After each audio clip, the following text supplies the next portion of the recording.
Hello दोस्तों, आज हम बात करने वाले हैं एपी समांतर श्रेणी या समांतर श्रेणी बोल सकते हैं इसको। इसी का दूसरा नाम है समांतर श्रेणी। इसमें क्या होता है, ये प्रश्नावली छोड़ो, अध्याय पहले समझो।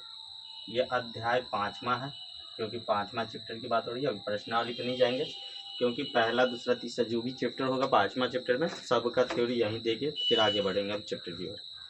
देखिए, किसी बच्चे ने मैसेज किया था कि सर 5वां चैप्टर पढ़ा दीजिए। 5वां चैप्टर वैसे हम पढ़ाए हुए थे, लेकिन फिर भी क्या सोचा है कि चलो हम बच्चे का फरमाइश है, हम उसको पढ़ा देते हैं। समांतर श्रेणी में क्या होता है, जैसे कोई सीरीज दिया होता है, श्रेणी 1 हो गया, 5 हो गया, 1 4 5 4 9 4 13 4 17 4 21 डाटा इस तरह के दिया हुआ रहता है। तो इसमें हम देख रहे हैं 4 की वृद्धि हो रही है, फिर देख रहे हैं 4 की वृद्धि हो रही है, फिर देख रहे हैं कितने की वृद्धि, 4 की वृद्धि, फिर देख रहे हैं 4 की वृद्धि, फिर हो रहा है 4 की वृद्धि। या तो बढ़े या तो घटे। जैसे हो गया 9 7 5 3 1 -1 -3 डाटा। इसमें आप देख रहे हैं -2 कम रहा है, इसमें भी -2 कम रहा है, इसमें भी -2 कम रहा है। मतलब समान घटना या समान बढ़ना समांतर श्रेणी में कहा, एपी में कहा जाता है। तो जिसमें पहला पद को हम ए बोलते हैं, प्रथम पद को ए, इसको हम बोलते हैं पहला पद जिसको ए से सूचित करते हैं। जो बढ़ता है या घटता है इसको हम डी बोलते हैं। क्या बोलते हैं? डी बोलते हैं। बढ़ने की क्रिया या घटने की क्रिया क्या कहलाती है? डी होती है। तो चलिए हम इसको सॉल्व करते हैं। पहला पद को हम ए लिखते हैं, जैसे इसको हम लेके चलते हैं तो 1 5 9, जैसे कि 1 हो गया, 5 हो गया, 9 हो गया, 13 हो गया, 17 हो गया, 21 हो गया। अगर ये एपी में है तो समान अंतर होगा, तो समान अंतर है यानी कितने बढ़ रहा है? 4 बढ़ रहा है। तो इसको 1 हम लिखे हैं तो इसको 1 + 4 तो लिख ही सकते हैं। ठीक, इसको 1 + 4 5 + 4 तो लिख सकते हैं। फिर इसमें 1 + 4 + 4 तो था ही, फिर 4 ऐड हो गया। फिर इसमें क्या है? 1 + 4 + 4 + 4 + 4। इसके बाद फिर 21 के लिए हम क्या लिख सकते हैं? 1 + 4 + 4 + 4 + 4 + 4। आगे जा सकते हैं, थोड़ा ध्यान देना। इसके बाद क्या क्रिएट होता है? पहला टर्म को हम बतलाए थे, क्या लिखते हैं? ए लिखते हैं। तो इसको अगर हम ए लिखे हैं तो इसको हम, और जो अंतर था, जैसे ये 4 का अंतर था, इसको हम बोल लेते डी। तो इसको हम क्या लिख सकते हैं? ए + डी। इसको क्या लिख सकते हैं? तो ए + डी + डी। इसको हम क्या लिख सकते हैं? ए + डी + डी + डी + सॉरी 2 गो डी, 3 गो डी। इसके बाद इसमें लिख सकते हैं ए + 4 गो डी, 2 3 4। इसमें हम क्या लिख सकते हैं? तो 4 गो 4 है, तो 5 गो 4 है, तो ए + 5 डी लिख सकते हैं। ए + डी + डी, 3 गो डी, 4 गो डी और 5 गो डी। इसके बाद आगे जिसी तरह से बढ़ता जाएगा, ध्यान दीजिएगा, यहाँ फॉर्मूला क्रिएट होगा। इसको ए, तो इसको ए + डी, तो क्या इसको हम ए + 2d नहीं लिख सकते हैं? इसको ए + 3d, इसको ए + 4d, इसको ए + 5d। देखिए, जैसे इसको हम लिखे हैं तो ये देखिए, अगर पहला टर्म है तो एक डी नहीं है, दूसरा टर्म है दूसरा स्थान 1 डी, तीसरा पद है तो 2 गो डी। यानी कि हम इसको तो ये भी तो लिख सकते हैं, ए + 1 - 1 डी, 0 डी तो हो सकता है ना जी।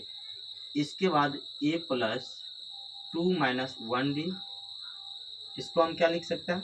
ए + 3 - 1 डी लिख सकते हैं ना।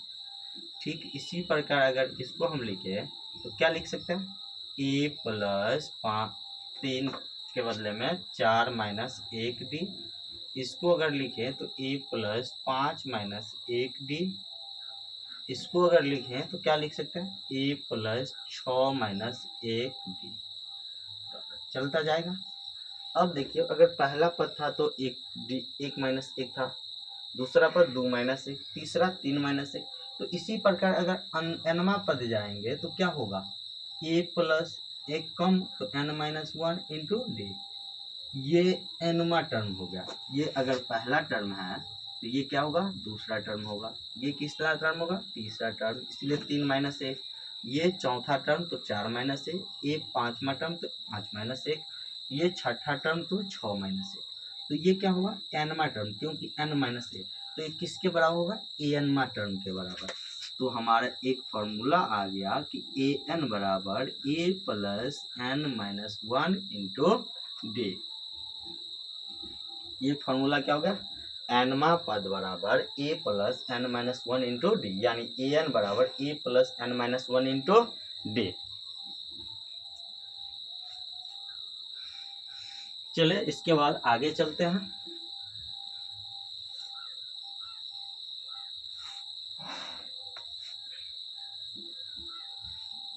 हमें आया है ए एन बराबर a plus n minus 1 into d. आपको याद होगा अगर ए प्लस, ये क्या है, व्यापक रूप है। ये अगर पूछेगा एपी का जनरल टर्म क्या क्या होता है, तो क्या हो जाएगा, ए व्यापक रूप लिखो ना, इससे अच्छा एपी का व्यापक रूप या सामान्य रूप क्या हो जाएगा, a plus d, a plus 2d, a plus 3d dot dot a plus n minus 1 into d. ये ए एन बराबर है। देखिए ये पहला टर्म है, ये दूसरा टर्म है, ये तीसरा, ये चौथा। डी देखिए अंतर a2 माइनस a1 करते हैं तो डी आता है, तो हम डी बराबर लिखेंगे दूसरा पद माइनस पहला पद, या नहीं तो तीसरा पद माइनस दूसरा पद, या नहीं तो चौथा पद माइनस तीसरा पद। तो डी को अगर कोई बोलेगा कि साहब अंतर बराबर क्या होगा, कॉमन डिफरेंस बराबर, तो हो जाएगा एपी के किन्हीं दो पदों के अंतर जिनमें अगला टर्म माइनस पिछला टर्म होता है। तो डी बराबर अगर कोई पूछेगा तो क्या होगा, a2 माइनस a1। तो ये भी आपको समझ में आ गया। तो देखिए ए एन बराबर कोई पूछेगा तो a plus n minus 1 into d, जिसमें ए एन जो होता है अंतिम पद होता है। क्या होता है, अंतिम पद। एन हो जाता है पदों की संख्या, पदों की संख्या। अगर ए की बात की जाए तो ए होता है पहला पद, जिसको कहीं कहीं A1 से भी जाना जाता है। इसके बाद डी जो होता है सार्व अंतर के नाम से जाना जाता है। क्या होता है, सार्व अंतर। सार्व अंतर का मतलब हुआ दूसरा पद माइनस पहला पद, यानी A2 minus A1। A N को हम एल भी लिखते हैं। क्या लिखते हैं, ए एन को एल भी लिखते हैं, यानी ए एन बराबर एल होता है। एल का मान भी क्या होता है, a plus n minus 1 into d ही होता है, जिसमें एल और ए एन एक ही चीज़ होता है, बराबर होता है। जिसमें एल यहाँ पे हम लिख देते हैं, एल हो या ए एन हो, अंतिम पद ही दोनों को बोला जाता है। इसके बाद हम बात करने वाले हैं पदों का योग।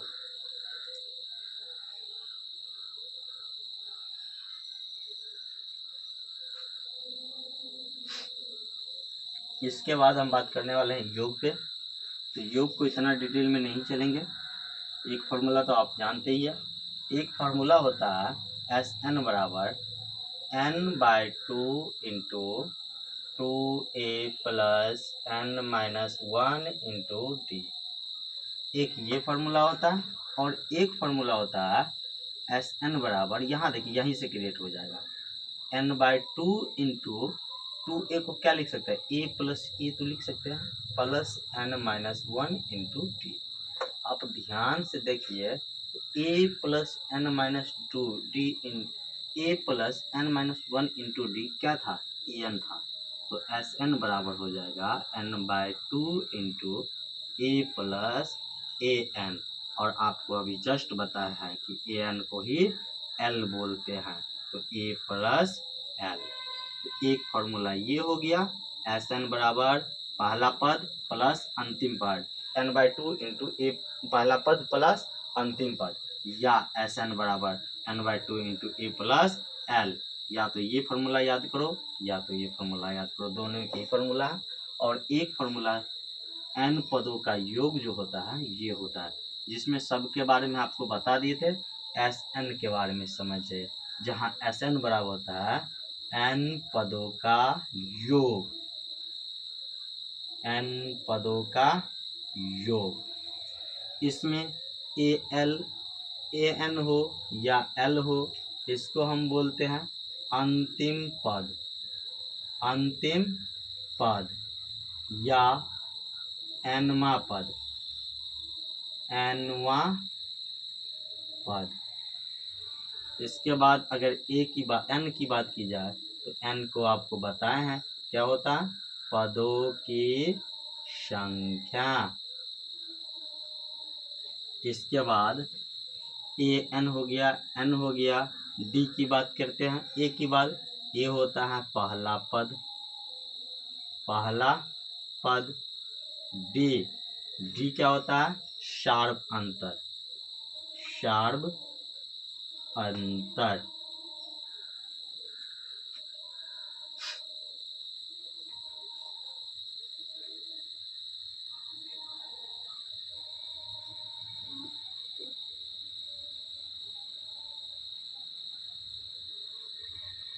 आप इसको एक बार स्क्रीनशॉट लेना चाहते हैं तो स्क्रीनशॉट ले सकते हैं।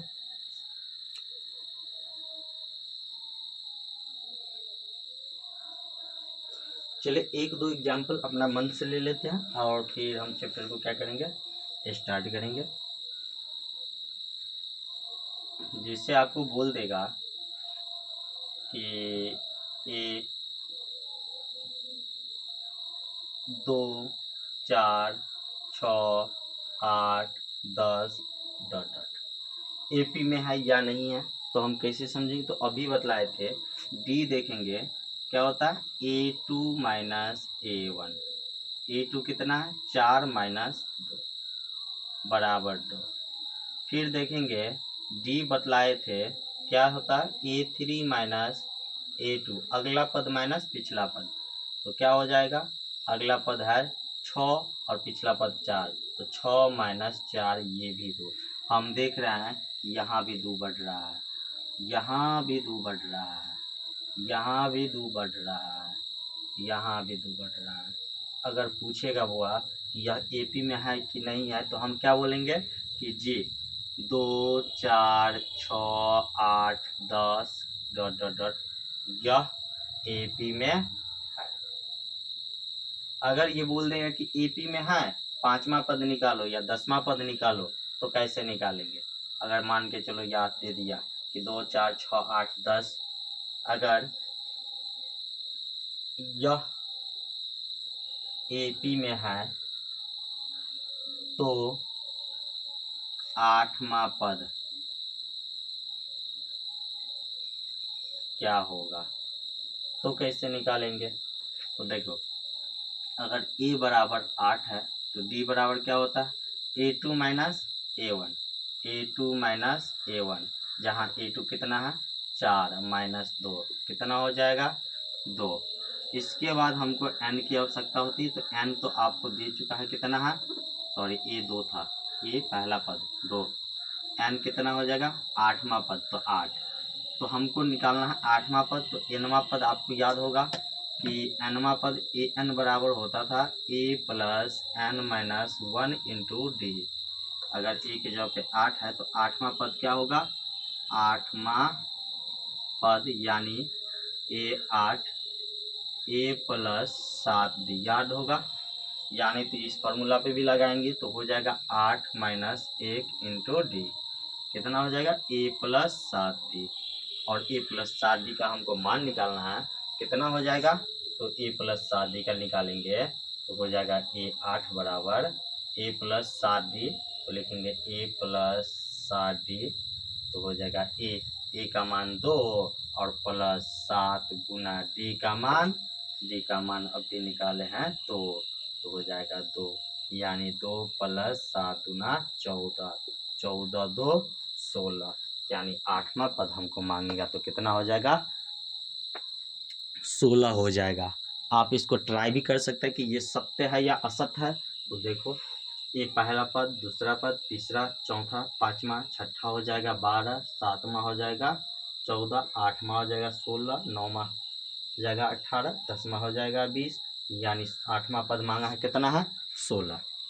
अगर बोल देगा कि 8 पदों का योग, तो योग क्या करेंगे हम, तो अगर बोल देगा कि 8 पदों का योग, अगर 8वां पद 16 आ गया है, अगर बोलेगी कि 8 पदों का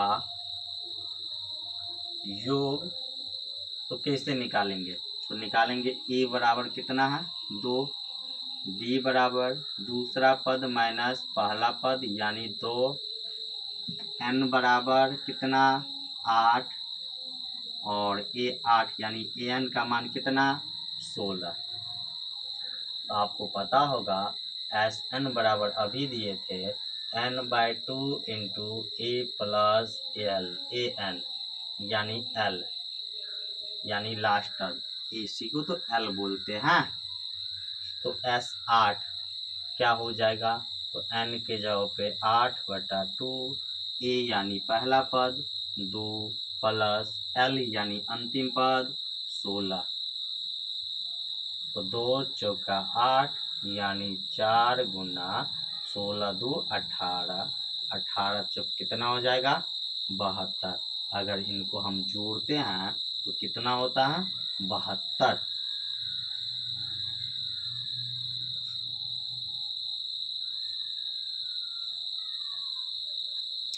अगर दोस्त हमारा वीडियो आपको अच्छा लगा तो हमारे वीडियो को लाइक कीजिए, कमेंट कीजिए और अपने दोस्तों साथियों के साथ शेयर कीजिए। आज हम सिर्फ क्या किया है तो फॉर्मूला दिए हैं, और इसी का जो क्वेश्चन सब है हम अगली वीडियो यानी कल के वीडियो में शूट करके आप लोग के सामने रखेंगे। तब तक के लिए धन्यवाद।